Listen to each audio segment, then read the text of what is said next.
Hey everyone, Liz here. I want to talk to you guys today about the dark triad.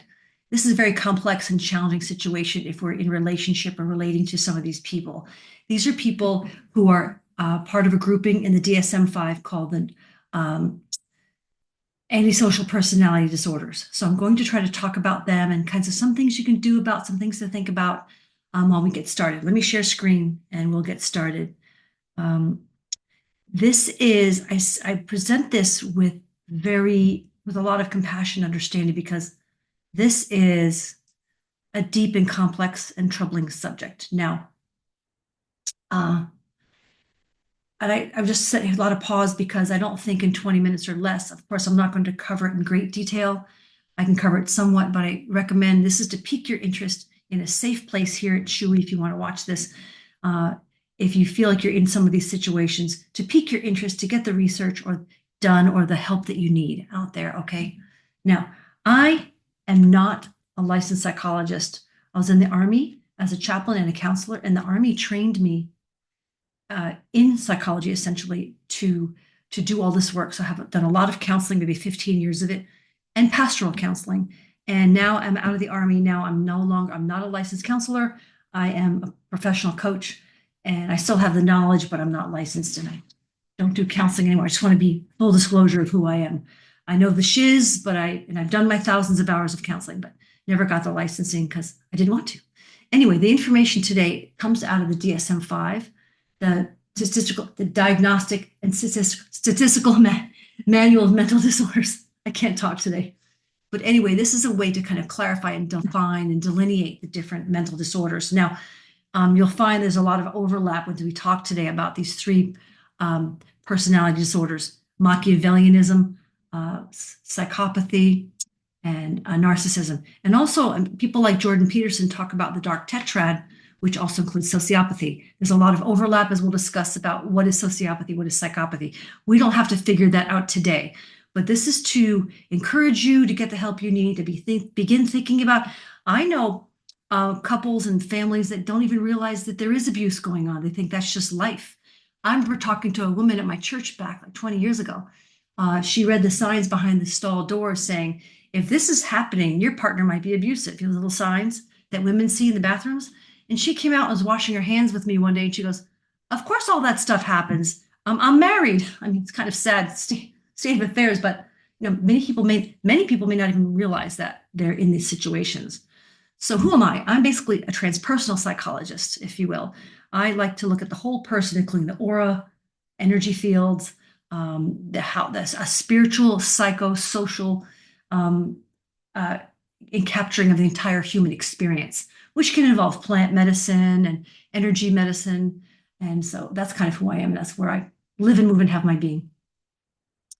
All right. I have a great quote here by Martha Beck. I'm going to read it to you very slowly. Really important.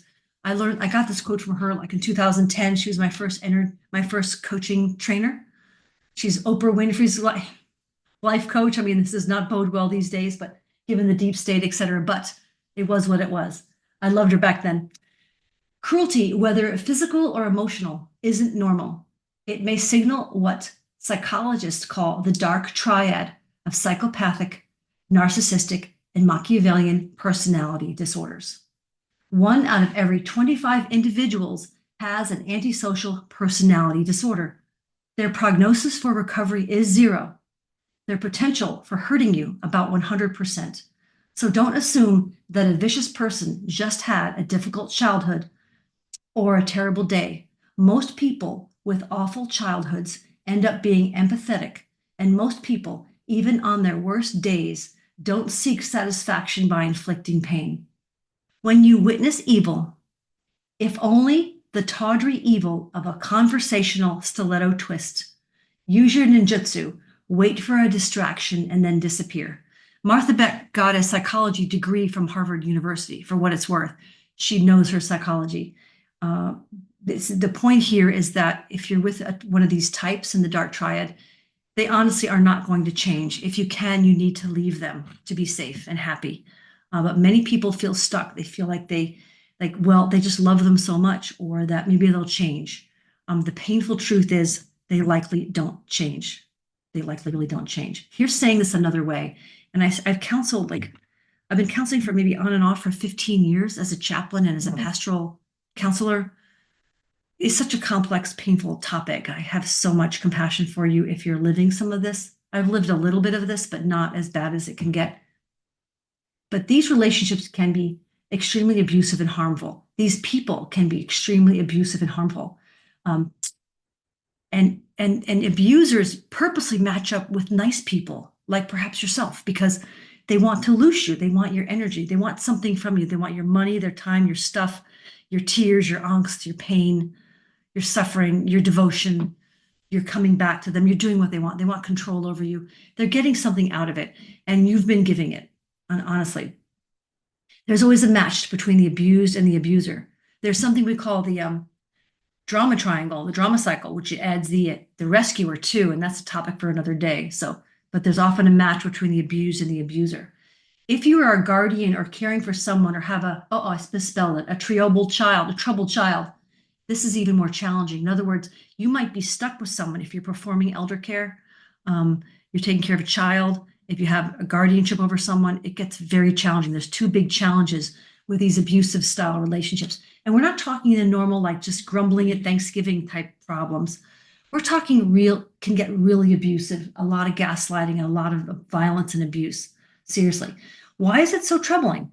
First of all, you might be stuck because, like I just said, you might have a guardianship or responsibilities for care. You can't just remove the person from your life. The other challenging thing is that you love them and you want it all to be better. The dark triad type has phases of being quite charming, and they lure you back, and it feels delicious, kind of like makeup sex or whatever it is. And you think that it will begin to be all right, but then it isn't. And the cycle begins all over again. Very challenging. Let's go over some of the definitions. But as I do this, you're going to see that there's a lot of overlap in terms of lack of morality and consciousness, lack of empathy for you or the victim, other people, lack of self-control, sometimes too much self-control. But there's a lot of overlap. And again, these definitions are in flux. Like I have a person I know that's a serious Machiavellian. He slips into definite areas of narcissism, right? So there's just moving back and forth. And someone may have narcissistic behavior pieces to them, but they're not necessarily narcissists, right? These people don't change, all right? A psychopath is a person who engages repeatedly in criminal and antisocial behavior without remorse or empathy for those victimized. These are people who are really cunning and smart and subtle. It says here that they have low self-control, but I would say sometimes the psychopath can really be plotting, and I mean, they're plotting to harm you. They have a lot of arrogance and self-assuredness. It may come from lack of confidence, but they have this plotting and planning and manipulative behavior where they want to get what they want from you, but they'll do more like underreact and sneakily push you to react and kind of gaslight you. Like, why are you yelling? Why are you screaming? What's your problem? Right? When they've goaded you into it and you've reacted, you've chosen to react, or you got triggered and you reacted. And now you're the one that's yelling and having the problem. And they're very sneaky and manipulative that way. They don't have remorse. The other ones don't either, but they don't have remorse. They don't want to take responsibility. None of the groups take responsibility. So it's interesting to define these because, again, lots of overlap. But I see more of a sneaky cunning with the psychopath. Let's talk about the Machiavellian. I like to joke that the Machiavellian does not want to kill the host. They want to manipulate you for your money and time and energy, your stuff, your wisdom, your knowledge. They don't want to kill the host because they want to continue to loosh from you. You'll get what they need from you, correct? So they use often clever but dishonest language to manipulate you to have power and control over you. They might just find yourself, you might be talking to a Machiavellian, the next thing you know, you've given them $10,000 or your summer, or you're raising their children because they handed them off and drove away, whatever it is, but they've manipulated you somehow to do these things. But you can see the commonality. They want power and control. They want to run the roost. They want stuff from you. They always have something to gain from you. All right. But in general, Machiavellian is like they want to move you around the chessboard for their own ends. Now, you want a CEO of a company to be this, and you want commander in war to be like this. But the problem with the dark triad folks is that you don't want this in your intimate relationships in your families. Okay, there's times for this, perhaps. I mean, you could argue that it shouldn't be that way, at least in CEOs and stuff. But for the financial bottom line, maybe you do want a Machiavellian running the place, but not at home, right? So Machiavellian comes from the term from Niccolo Machiavelli, who wrote the political work, The Prince in the 1500s. And he's the one who coined, you want your friends close, but your enemies closer. He wrote a lot about how to win with political intrigue and stuff like that. Robert Greene, in his book 48 Laws of Power, talks about Machiavelli a lot. It's a sneaky cunning, especially in politics. Narcissism. I think we all have said that we've probably dated or been married to a narcissist. I don't know that there are that many narcissists to go around, but people can definitely exhibit narcissistic behavior. It is clearly, we already know the godlike complex, the serious preoccupation with oneself, one's looks. It comes from Narcissus, the Greek person who died looking at himself in the pond because he was so beautiful. It's an erotic pleasure derived from contemplation of oneself. But actually, it comes from a serious lack of self-confidence. So it's a bloating or an effect of pushing how wonderful you are when you really don't feel that wonderful. Imagine if you were just absolutely confident about who you were and sovereign, you wouldn't need to do this. You wouldn't care what people thought about you. Again, that platitude, what other people think of you is none of your business. But the narcissist really wants you to know that they're wonderful and take all of the air in the room and be the shining god in the room. We know this. Now, in the dark triad types, there's many different subcategories we don't have time to go into here, but there is one I want to point out to you, which is particularly sinister, which is covert narcissism. Covert narcissism is where the person does not want to necessarily shine, but they lack so much sense of identity or self-concept that they do a passive aggressive style of don't worry about me, no one cares about me, I'm just sick all the time, I don't know what to do, but don't worry about me. No, he never cared. She never did that for me. No one ever, where they kind of sucking all the energy because of their trauma or their story. But it's a passive aggressive way to get you to do what they want. It can include belittling, kind of like, well, if you need to do that, I just don't know. I don't know. I mean, you've always been so mean to me. Or it could include triangulation. What's that? It's where they involve a third party to kind of try to talk them into coming against you or gossiping about you, to say, yeah, you've been mean to her, you better do what she wants. And in general, these folks, especially the covert narcissist, tries to avoid direct responsibility for anything for their lives. They don't want to get up and take care of themselves. These are the folks that will threaten to commit suicide if you leave them, threaten to harm themselves. Very sinister. These things are serious issues if someone's suicidal, but like I'll say this a couple times this presentation, to use it to manipulate someone's very bad. Let's parse out a little bit the difference between sociopaths and psychopaths, if this helps. Again, we don't have to figure this out today, but again, I'm trying to spur you or pique your interest to research this further if you feel like you could use more information or you might be in a situation like this. This comes from Laura Antal from Very Well Health, from Google. But a sociopath, we tend to think that their environment, their growing up environment, their childhoods, what happened to them when they were little, is a cause for their current behavior. These types tend to lack some self-control. They have a weak conscience and they have often legal troubles or addictive troubles. They may not necessarily be trying to hurt you, but they just can't help themselves. They're just kind of out of control. But how they hurt you is that you have to go pick them up out of jail, bail them out, give them money. They don't have a house. They have irregular or lack of stable lifestyles because they just can't kind of get their lives organized. The psychopaths, often they think it's more genetic and biological, interesting. And they also, like I said before, the psychopath may not necessarily explode under pressure, and they just can be very calm, cool, and cunning, and just say one little mean thing that makes you cry. They avoid developing relationships, and they use people for their own gain. But so does the rest of the dark triad, to some extent, right? They often underreact, and they kind of poke you to get you to react, like I said before. I see as more of a sense of cunning. Both can be violent and harmful, but I see more of it in the psychopath. Okay. And if you disagree with me, put it in the comments below. We can have a discussion in the comments for sure.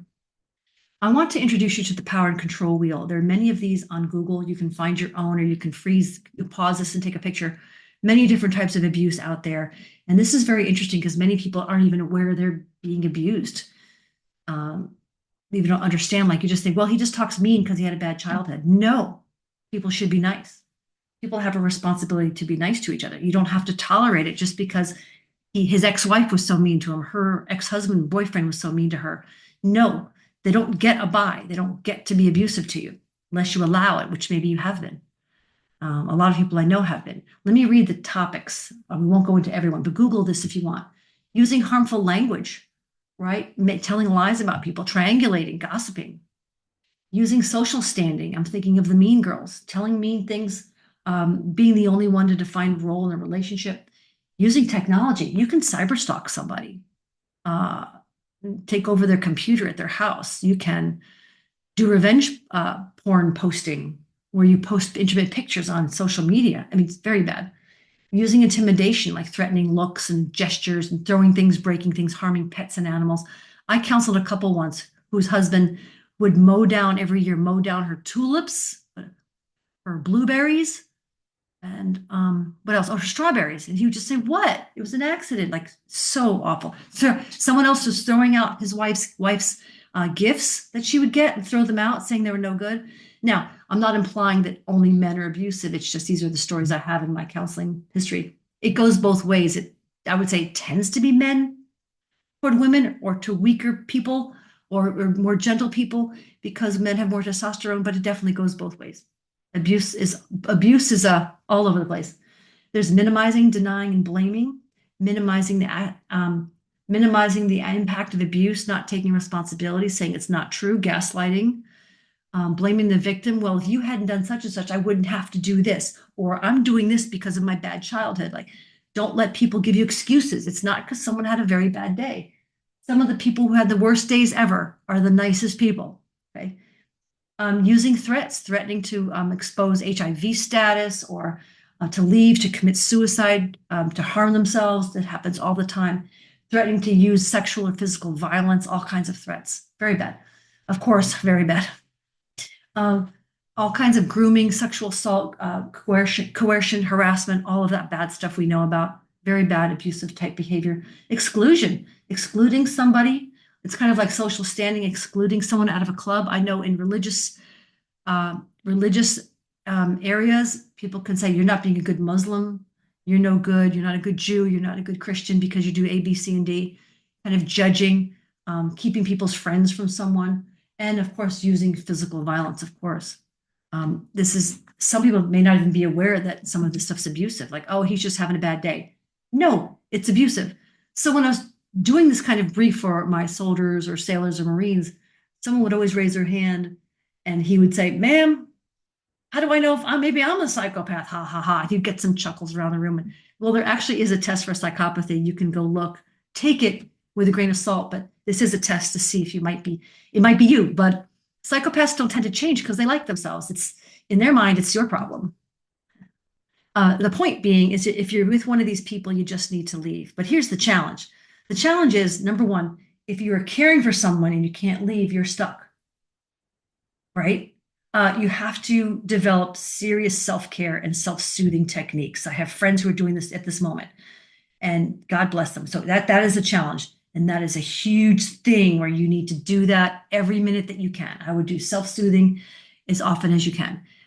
The other category is if you just love someone so much you can't leave them. They're going to change. They might change. They've lured you back with their charm, and you think it might be better, but it's not going to be. And it's happened for 20 years now or 10 years now. The abuse still happens, and you stay and put up with it for the kids, for the money or the property, or because you can't leave, or because you just love them so much.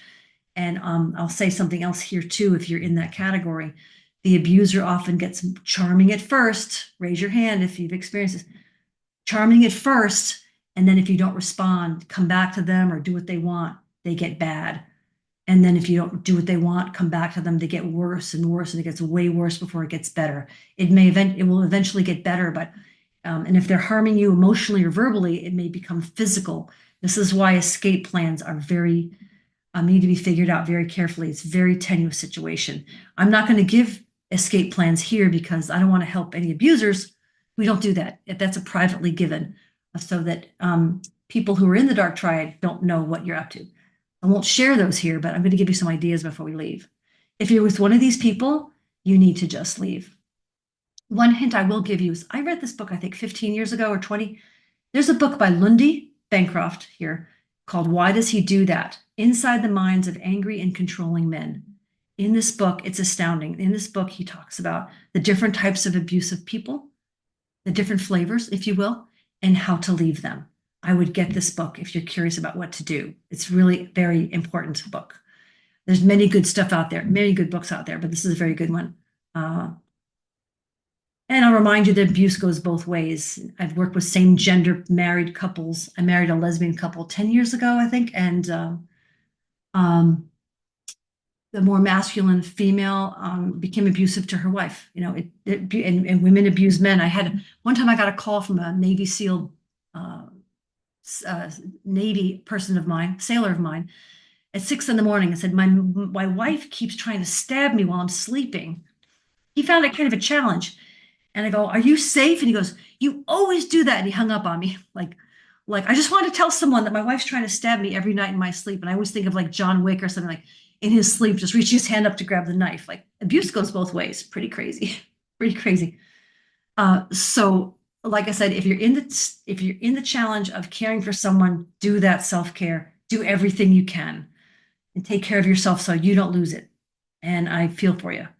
And if you want to reach out, if you're in that situation, if you want to reach out to some of the admins here at Chewy, we can help you, give you some ideas and advice. Again, I am not a licensed counselor, right? If you're in the other category, I would call, there's a hotline you can call and some other helps you can get. So I hope that was somewhat helpful for you. And I just leave in the comments below if you found this interesting or not.